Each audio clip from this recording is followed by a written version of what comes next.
These two tenses is usually a challenge for Spanish learners, mga kaibigan. Again, paminsan ito po yung ating pinaka-challenge kung kailan po o paano po gagamitin si imperfecto at si preterite. Ito paminsan yung naging confusion ng mga estudyante. Paminsan ito yung rason ng mga estudyante kaya sila nag-give up sa Spanish. Seryoso. Ito po yung rason kung bakit sila nag-give up paminsan. Paminsan sila, ang gulo, hindi ko maintindihan, napakahirap pala ng topic na ito. Pero no worries guys. Again, andito si Maestro para padalain ang mga bagay-bagay sa mundo. Now, in this lesson mga kaibigan, we will be able to choose, or at the end of this lesson mga kaibigan, we'll be able to choose between the two of them. And to mix them in a sentence or paragraph, we will practice a topic with several exercises para mas maintindihan siya. Vale? Vale, sí. Yan. Okay. Yan. So, we will also have separate lessons sa each tenses na to, for each tense, and where we explain their conjugation and provide more examples. So, let's start first with the preterite and imperfect. What's the difference between the two? So, we use both preterite and imperfect, mga kaibigan, to talk about the past, but in different ways, no? But in different ways. So, the preterite is a tense for the main action. It answers the question, what happened? Again, the preterite tense is for the main action. It answers the question, what happened? Okay? It answers the question, what happened po. Yun. Kailangan ba ito lahat na kanong kabog? Yan. So, again, it answers the question, what happened? It is for the main action. Pag sinabing main action, ano pong pumapasok sa isipan nyo? I need to know your understanding regarding this before I proceed. Kasi again, pag kuda ako ng kuda, tapos hindi nyo naman naiintindihan, useless na rin. No? So I'll ask the question, if you hear the word main action, ano po ang ibig sabihin? Kaya signifika? Love kita, mahal. Love you. Go ahead. Charis, go. What do we mean by main action? Anyone? Ano po yung pagkakaintindi niyo pag sinabing main action?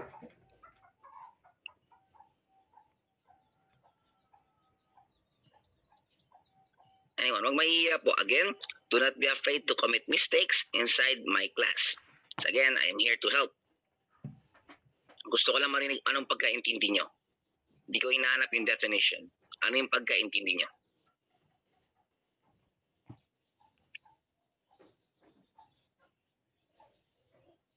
Wala pa? Yung action po nung pinag-usapan sa sentence or that is correct. Action ng subject. That is correct, Mr. John David. That is correct, Miss Salud. Yan, that is correct. Yung action po ng pinag-uusapan, kung anong nangyari, no? Kunwari, ako'y na-late kasi nagkaroon ng aksidente. Naintindihan po ba? Ano yung nangyari? May aksidente, kaya ako na-late. Yung po yung ating main action. Kung saan ang main action ay si aksidente. May aksidente. So yun, hubo aksidente, por eso llego tarde. Ganun po siya. O, kung gusto mo gamitin parehong past tense, hubo un aksidente, por eso llegaba tarde. Nangigets? Yung main action natin, action ng subject, ng pinag-uusapan. Very good, John David, and very good, Miss Salud. Now, for the imperfect, mga kaibigan, imperfect is the tense for background information. It answers the question, what was going on? Kung anong nangyayari, no? So, kung si preterite pala, siya yung sasagot sa anong nangyari. O anong nangyari? Si imperfecto pala, siya yung sasagot sa question na, tapos, paano nangyari yun? What was going on? Siya yung ating background information. Naiintindihan?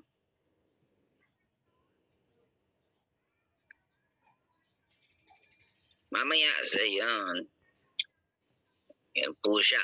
So kung meron tayong, kasi we need to understand this mga kaibigan. Usually, common mistake ng mga nag-aaral ng Spanish. Alam na lang ang ibig sabihin ng preterite, alam na lang ang ibig sabihin ng imperfecto, pero hindi nila alam kung paano to ginagamit o ano yung dapat na intindihin nila o kailangan nilang i-consider sa dalawang tenses na ito o sa tense na ito. Naiintindihan po ba? Yes po. Yan. So again, the preterite is the tense for the main action. It answers the question, anong nangyari? What happened? Yan. And the imperfecto is the tense for background information. It answers the question, what was going on? For example, tulad sa sinabi ko, ako'y na-late.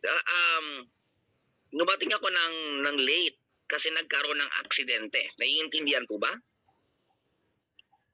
O ano nangyari? What was going on? Late kasi ako. Ano nangyari? Nagkaroon kasi ng aksidente. Gets? Yes po. Ayan. Okay. So basically mga kaibigan, the imperfect sets the stage for the, sorry, kagigising lang ayan. So basically mga kaibigan, ulitin ko lang, the imperfect sets the stage for the action. And the preterite narrates the action. Naiintindihan? So, pag sinabi kong, sa book, I believe sa book natin mga kaibigan, we have the sample na pagkaalala ko. I was answering calls when my father entered. Ayan. I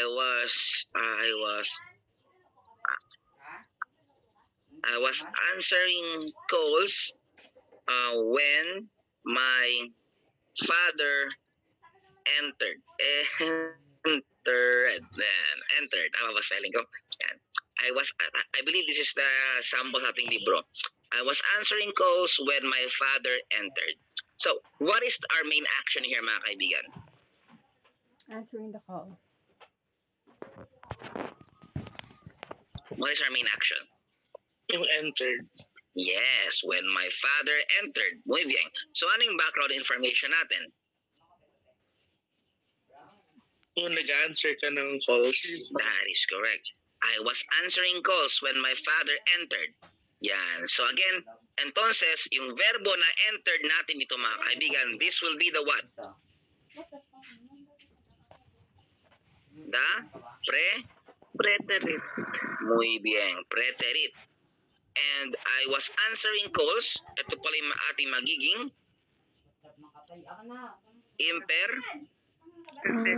imperfecto. Muy bien. So ganun po siya, ganun po dapat yung laging iisipin natin. What happened? That is the preterite. What was going on? This is the imperfect. Again, preterite is for the main action, yung ating main action. And yung imperfect siya yung background information. Maliwanag?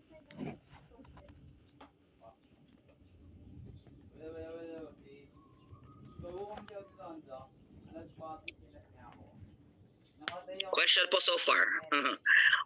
dito pa lang. Wala pa naman?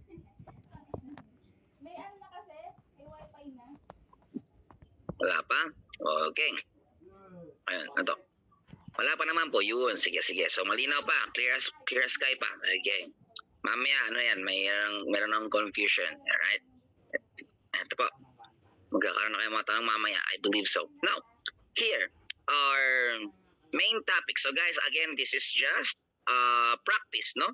Again, we will be discussing halos lahat po ng ating pag-uusapan, halos covered po, I believe hanggang lection 7, if I'm not mistaken, lection 6, puro po yan preterite at saka imperfecto. Kaya we will have a lot of time to discuss the preterite and the imperfecto. And mga kaibigan, sa mga susunod, I will divide you guys into 5 groups.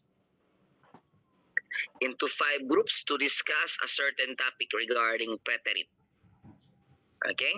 Magre-report po kayo sa susunod na. Di mo na ngayon. Pero at least binigyan ng idea na may magre-report po kayo. Charis, okay. So, here, what is the use of the preterite? Ano po yung use ni preterite, no? The use of preterite. Yan.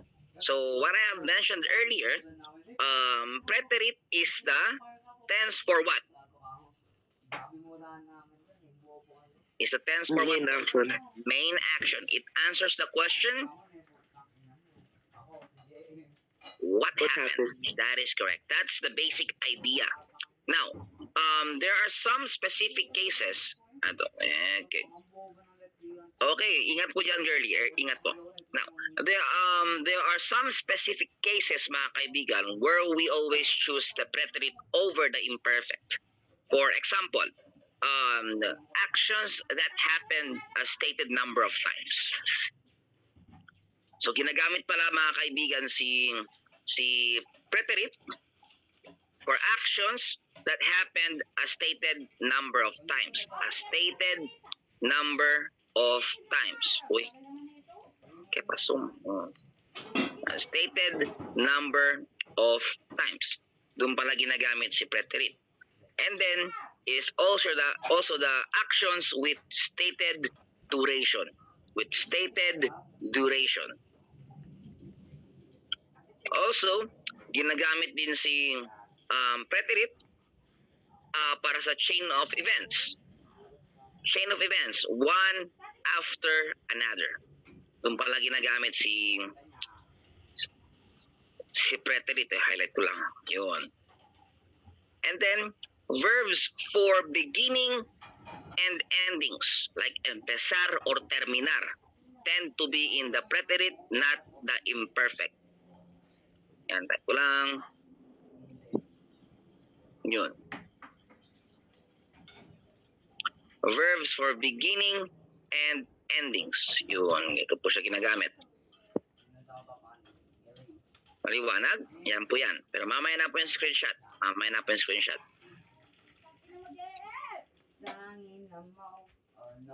Yun. Yan po siya ginagamit. For example, no? Wala namang ganggang yun eh. Gang gang.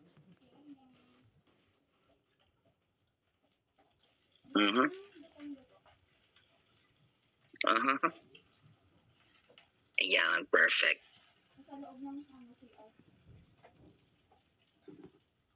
Yan. Let's say, for example, sinabi ko, ano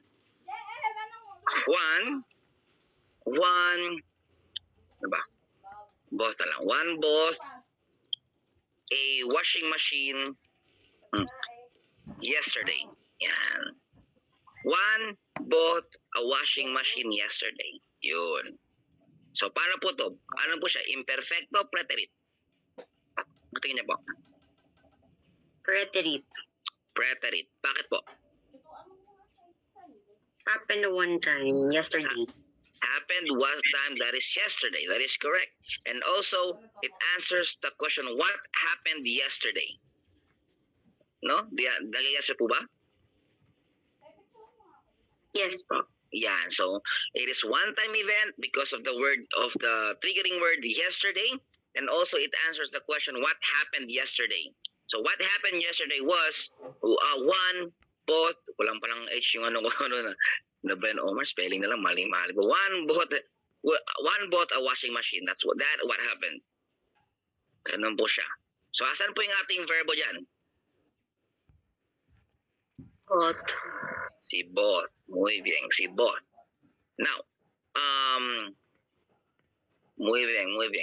Ano, English muna to kasi wala pa tayong conjugation eh. Puro English muna ako. Yan. Here, mga kaibigan, let's say, sinabi ko na last year, I was sick. Twice.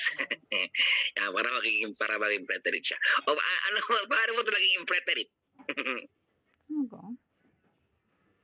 With the word twice. Yan, with the word twice. Yan, nakikinig eh. Para nagsa stated duration. That is correct. Because of the stated duration, stated number of times. Stated number of times. Number of times. Ilang beses? Twice. Twice. Yan. That is correct. Ano yung verbo natin dito?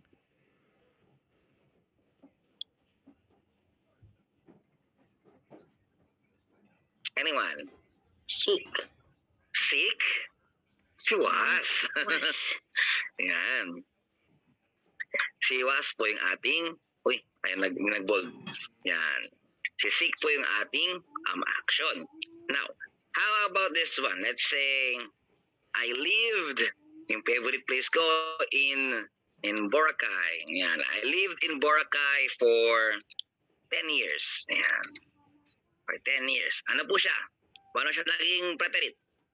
Yung 10 years? 10 years. Yan. This means stated number of times or duration? Number of duration.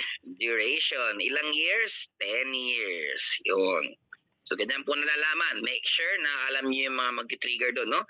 10 years. That means stated duration. So, I live in Boracay for 10 years. Ano po yung verbo natin? Lived. Lived. Muy bien. Now, for this sentence, let's say, ayer, sino ba? Ayer kay, ay, ba't ko Spanish agad? Namin na Spanish. Ano ba yan, Omar? Ano ba yung ayer sa English? Yesterday. Yesterday, kay, ano ba? Kay got up. Got up. Tapos, ano bang ginawa ni Kay pag after niya gumising? Ganun time. Got up at 7 in the morning. Yan, in the morning. 7 in the morning. Tapos then, she took a bath, no? Took a bath, a shower lang. A shower, ate breakfast. Siyempre, pag kumain ng breakfast, magbibihis. Got dressed and went shopping. Yan. Yan. Ano po siya? Paano po siya naging preterite?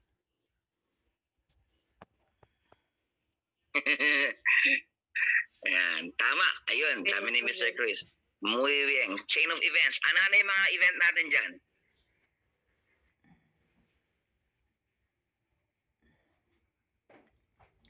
We have got Took a shower, ate breakfast. Muy bien. Took a shower, ate breakfast, and got dressed, no? Yan. Yan po. We have got up, took a shower, yan, and went shopping. Yes, si Wen. Pala yung pala si Wen. Nakalimutan ko si Wen. Went shopping. Muy bien. Ang galing, ang galing. Yan po siya. So that's how we check kung the sentence is sa preterite. Kailangan natin i-analyze yung bawat sentence na ating binabasa. How about this one, mga kaibigan? The movie started at 10 o'clock. Yan. Paano po siya naging preterite? Stated. Yan. Beginning and endings. Yan. Started. The word started. Yan. Kasi empezar o terminar, no? Stated, beginning, and ending. Ibig sabihin pala, mga kaibigan, si preterite pala ay may definite, beginning, and definite Ending. end. Alam natin kailan nagsimula, alam din natin kailan po nagtapos. Gets?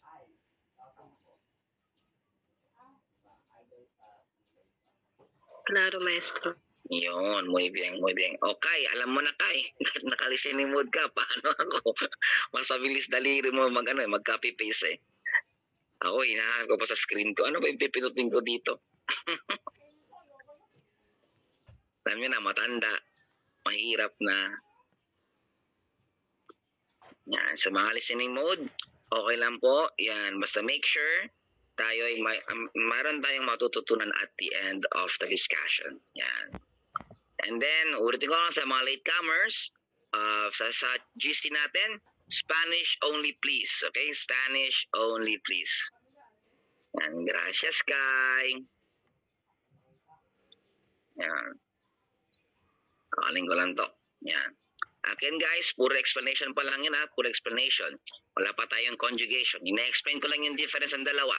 Now, for the use of imperfect naman mga kaibigan, imperfecto naman tayo. Use of the imperfect. Yun. So, sabi natin kanina, we discovered pala mga kaibigan na the imperfect is the tense for background information. And it answers the question, what was going on? Tama? Yes, I believe. Yeah, muy bien. So how do we use the imperfect, mga kaibigan? So the imperfect is used for descriptions of people. Descriptions of people, either physical or psychological. Also describes things and places. Okay? Descriptions of people, physical or psychological. Things and places. Yan, description. Para mag-describe pala, doon pala ginagamit si imperfecto mga kaibigan. Para mag-describe ng tao, physical ba o kanilang mental state, things and places. And then, si imperfecto ginagamit pag ongoing situations. Ongoing situations and habitual actions in the past without stating the exact number of times. Yan. So ginagamit pala siya kailan? Ongoing situations and habitual actions in the past. Yan. Add ko lang to without stating an exact number of times. Yan.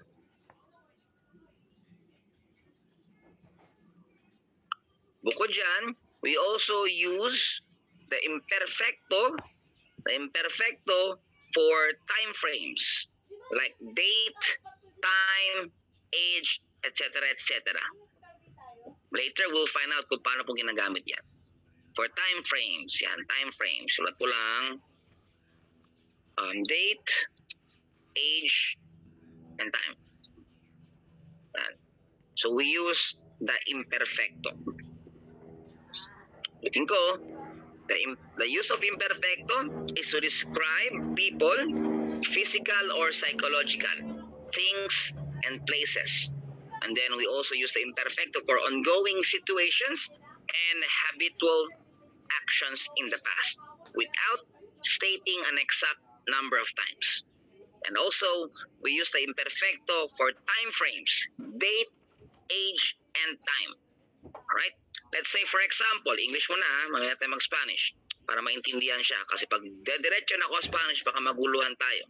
Gusto mo nang i-imply o gusto ko maintindihan nyo kung paano sila ginagamit at ano yung pinagkaiba ng dalawa. So, as example, yan. Yan. Example, our house, our house, ano ba yan, Omar? Our house was big and had 3 floors. Sana all. Yan. Our house was big and had 3 floors. Paano po siya naging imperfecto? Anyone?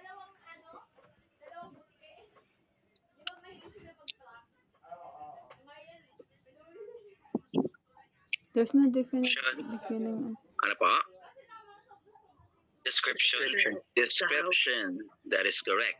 After ano yung pagka-describe sa bahay? Big. Big. Ano pa? 3 floors. 3 floors. Ano yung mga verbo natin?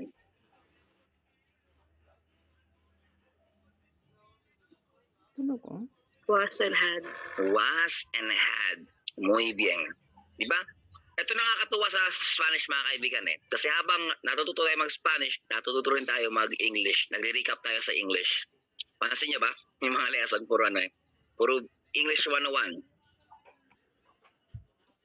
Yun, lang. That is correct. We have 3 floors and dig. And the action is was and had. Yun. So this is for description. Now, how about this one? When I was a child, yeah, no worries. I got you, fam. Yeah, so ito. When I was a child,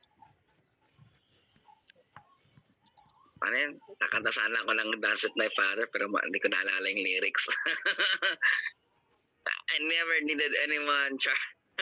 Hala? Sabi siya.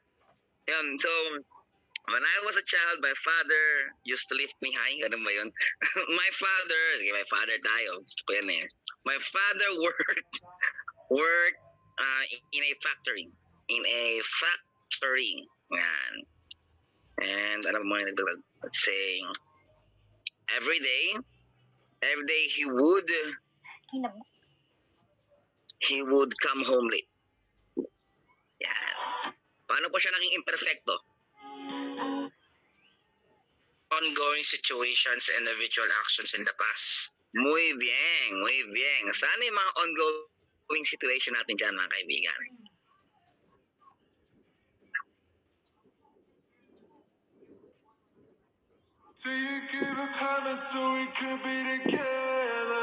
Sige, unahin natin yung habit every day. Omar, walang kulang lang din.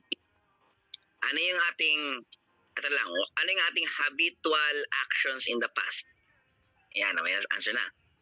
Every day would come home late. Ito yung habitual action. Yan.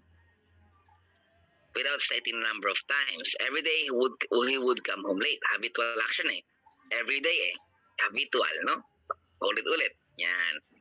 Ano yung ating tawag dyan? Yung ating ongoing situation. Yan.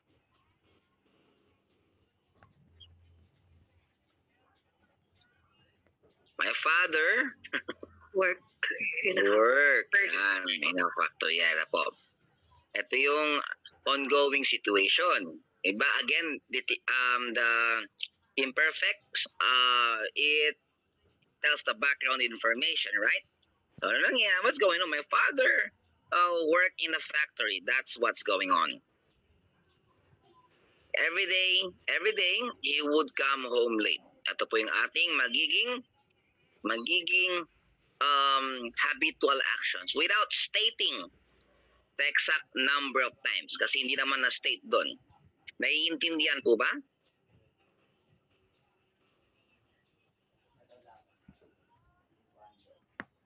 Now, past tense po to. Past tense po yan. Nasa imperfecto tayo. Past tense po to.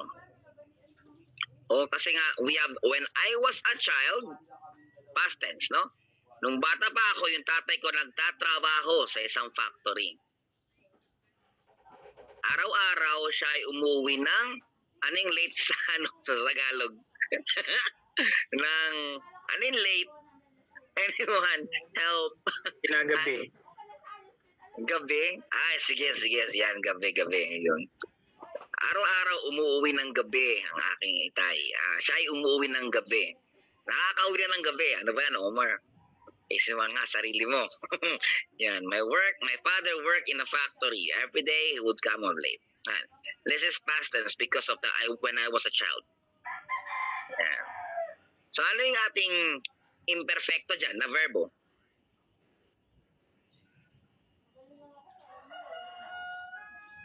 Worked. Was? Sure? Si work lang. Era, wait lang. Yes, pati si was pala. Kasi no specific, grammar. Okay. Would. Would come. would come. Okay, that's would come. Yan. Yan. So, meron tayong nahanap, no? Now, how about this one? It was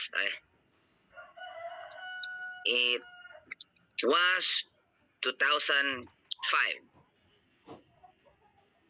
when that happened. Yan. Paano po yan? Time frame po. Time frame. That is correct. Asan yung natin, verb natin? Was. Was. Happened, verb natin? Si maestro. Okay. Now, how about this sentence? When I was... Ay, sa kanta. Walang kanta eh. When I was a boy, charot. When I was 7 years old, ano yung kanta niya na? Once I was 7 years old, nakalimutan ko, my mama told me when I was young. Charot, ano pong maganda? Okay, my mama told me na lang, sabi ni Joed, my mama told me that, ano yung kanta ni Lady Gaga? When I was 7 years old, my mama told me what? Ano pong sinabi ni mama? Sinong gusto magdugtong? Don't go under the vegetables. Eat your vegetable. Yes. Kaya nagsabi niya na, ano po ito? Saan mahulog po? Saan po mahulog? Mama told me to. Mama told me, eat your vegetables. Yan. Ano po siya? Time frame. Yes, that is correct. That is time frame. So we have the verb I was. Si was. Ano pa po? Mga verbo dyan. Told, pero preterite ata yan. Okay, no worries. Ano nga ulit siya, si imperfecto? It sets the stage for the Preterite. for the main action, the preterite. Ito ang binigay ko kanina example, no? Yung I was answering calls when my father entered. Yan. Kaya no worries kay preterite. This will still fall under the rule of the imperfect. Kasi nga, it will stage the main action. To set the stage for the main action. So, yan. Ayan po yung ating mga example dito. And then, let's say, one moment.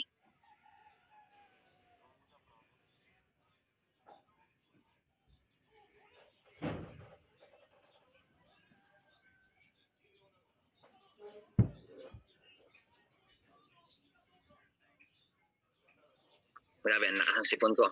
Alright. So yun, ito po yung mga example. So let's say commercial break, yun. Ito po yung mga example natin. Again guys, puro English muna to para maintindihan natin kung paano ginagamit si imperfecto at saka si preterite. No? So again, ano-ano ba yung mga preterite rule natin? The preterite will answer the question, what happened? And the preterite is a tense for the main action. It also used for actions that happened a stated number of times. The preterite also makes or use for actions with a stated duration. Ano pa? For chain of events and for beginnings and endings. Mamaya, yung mga example natin kanina, babalikan natin yun. Pag-aaralan natin yun para sa gawing Spanish, okay? Bale ba? Yun. Sige. Now, for the imperfecto is a tense for the background information. It answers the question, what was going on? And also, the imperfecto is used to describe or for descriptions of people, physical or psychological for things and places. Also, the imperfect is used for ongoing situations and habitual action in the past without stating an exact number of times. Vale? Bukod po dun, it is also used for time frames like date and age and time, of course, for time telling. Now, these are the examples. Mamaya, babalikan natin yan. Pag-aarala natin kung paano sila naging ganyan at paano sila in Spanish. Maliwanag? Yes po. Yan. Kai, take it away. Alam mo na. You know what to do.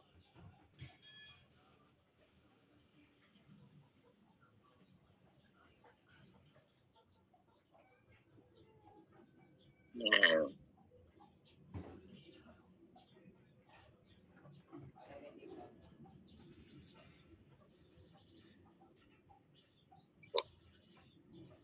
Kape. Gracias, Kai. Gracias. So, yun lang po yung kailangan yung tandaan. Kay preterite at saka imperfecto. Now, let us proceed with the conjugations. No? With the conjugations.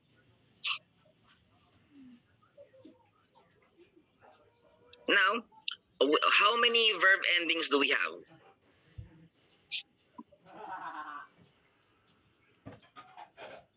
Verb ending. Mga kaibigan, how many verb endings do we have? 6. 3. 3.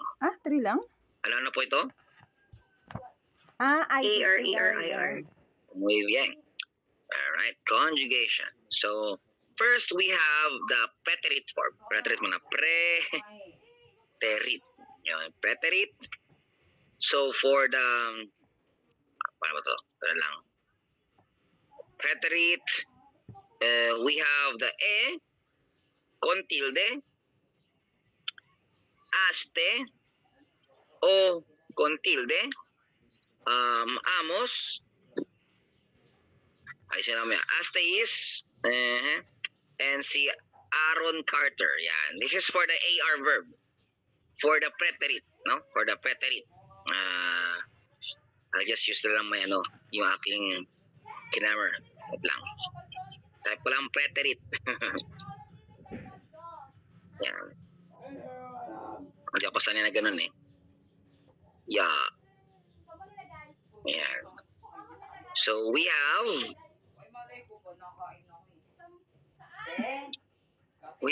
the con tilde. We have the aste. Aste.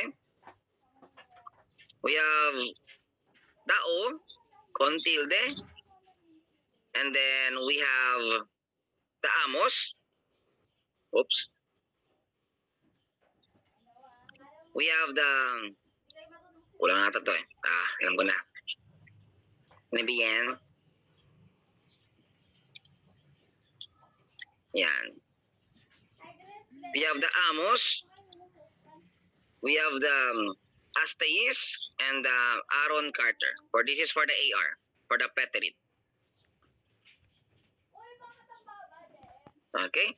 Now, for the imperfecto, mga kaibigan, for the imperfecto,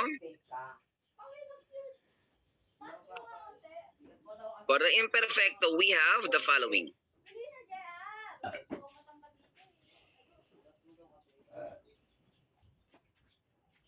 For the AR, we have the aba, hindi po yung banda, the aba.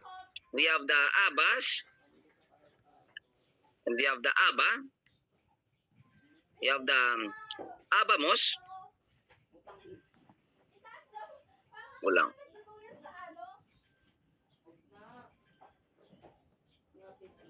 Ay, wag yan. Sorry. Huwag mo nang galawin, te. Pag yan ginalaw mo, tinali mo, hindi sure. Nahulog ka ba? Okay na, yun eh. Ako Kung bahala ka dyan. Bilis na. Abamos con tilde. Uy, nawala. Wala ka dyan, okay na yan. Tusin mo pa. Tangay, kayo yung iangat mo. Yan. Dahil We have the abais and si aban. This is for the AR. Okay? We have aste, o, amos, astes, aron. For the preterite, we have the aba, abas, aba, abamos, abais, aban for the imperfecto. Maliwanag? Okay na yan. Now, for the ER and IR mga kaibigan, for the ER and IR, you don't have to worry about them kasi magpinsan sila, so sharing is caring silang dalawa. Now, for the ER and IR, we have the same conjugation. So let's start with the preterite. Now, for the preterite mga kaibigan, we have E con tilde. Oof. We have iste, io with tilde. We have imos cavite. We have isteis. And we have si ieron. Yan. Oops. Maya na to.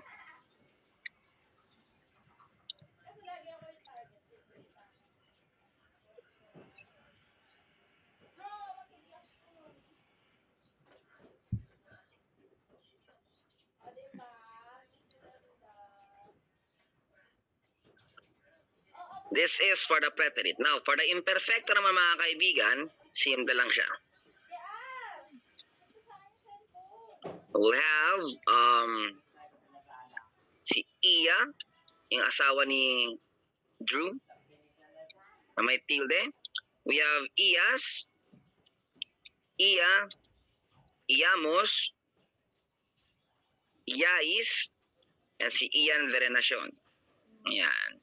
Again, kailangan meron silang tilde sa I.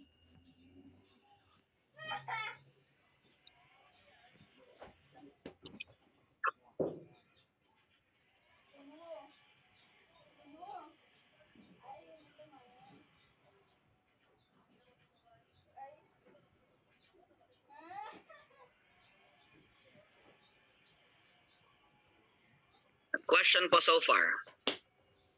Wala naman? Yan po yung kanilang conjugation. So again guys, meron naman po tayong mga set na mga verb endings or yung mga conjugation na kailangan i-memorize. We have the AR and the ER and IR sa preterite at saka kay imperfecto.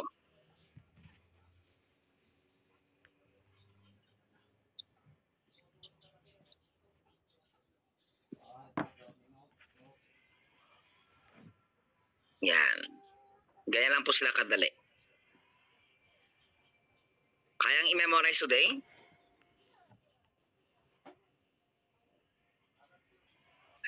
Try ito. Madali lang po yan. Na-memorize ko lang po siya within 20 minutes. Kaya na po yan. Maestro, ba't same po yung Saba, rin dun sa... Sa aba, ganun po siya. Ginawa kasi nila lasing po sila eh. Charis, hindi ko alam yung rason kung bakit nila ginawa yon. Pero yan po talaga yan. Hindi po tayo nagkakamali. Pareho po silang aba at saka aba. So, paano natin sila isusulat? So, make sure na alam po natin yung konteksto ng ating sinusulat o ating sinasabi. Para maintindihan po natin si aba sa Joe form at si aba sa third person singular. Same kay imperfecto. Sa ER and IR, si Iya, tsaka si Iya dito po. Again, for us to be able to understand or to use them correctly in our conversation or in a sentence, we must know the context ng ating pinag-uusapan. Maliwanag? Gets po ba? Si Maestro. At saka para safe na lang mga kaibigan, para safe, dagdagan mo lang ng subject pronoun. Let's say I was walking, no? I was walking. Pag sinabi niyo ito, I was walking. You can say estaba caminando or yo estaba caminando para mas malinaw. I was answering the call. Pero naman sabi na estaba estaba contestando o estaba hablando o pwede mo lagyan ng subject pronoun na yo estaba. Naiintindihan? Yes po. Yan. Para mas safe na lang. Question po so far about sa rules. Wala naman?